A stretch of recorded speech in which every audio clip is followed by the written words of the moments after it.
Goddamn, I am in Cuyahoga Falls. I recognize where I'm at now. Or Norton, one of the two. I'm in Norton or Cuyahoga Falls. I don't remember which.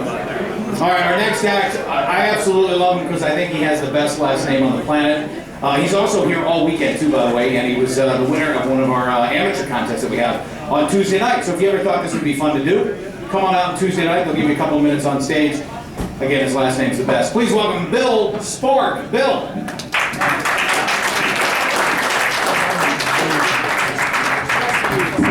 Oh, wow, I'm following a black guy and I'm not even a police officer. Today's been a special day. It was my girlfriend's birthday. She wanted me to get her some jewelry, so I got her a Nuva ring.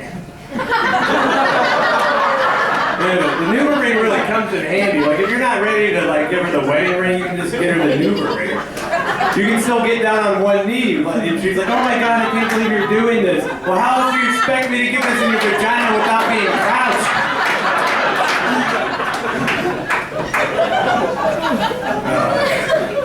I got into an argument with somebody the other day about gay rights, and not like what you think, like, oh, I don't want them to get married. He was okay with that, but he was like, I don't think they should raise children. And I'm like, oh, do tell. And he's like, well, because they're gay, they're gonna make the kids gay. Now I can stop that conversation real fast by saying I'm pretty sure that every gay person in the world has straight parents, and I know this because their parents had sex and then they had a baby. Just saying facts. But it's not like you ever hear anybody say, hey, stop those straight people from raising kids, they're making them gay. You just don't hear that, I don't know why. But like, homosexual tendencies cannot be influenced. It's not, nobody's peer pressuring people to be gay. It's not like the new cigarette for kids. There's no kids like walking outside of school and then they come across a whole bunch of guys blowing each other. And then one of them gets up like, hey, you want to try this? And then you're like, oh, I don't know. He's like, oh, come on, don't be a bitch. So what do? Now you're blowing guys to impress your friends? They're like, okay, maybe I'll just try one. You're like, oh, it's making me choke. Yeah, you'll get used to it. And then you feel bad because you're giving some guy second hand. I'm just saying, there's nothing wrong with gay people raising kids. Anybody got kids in here? Why would you bring your kids here? There's a bar there. You sound like terrible parents. I left my kid at home. I got a babysitter.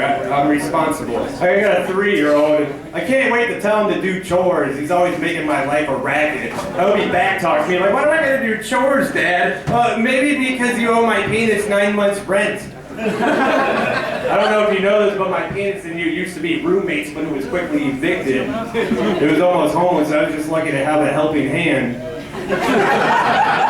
Because vaginas are kind of like homes for penises, you know. You meet the right girl, you've been with her long enough, that's pretty much your penis's home. You can come inside, stay as long as you want. You don't even have to dress up. But if you're in the dating world, you got to be on your best behavior. You can't do whatever you want to do, and there's rules.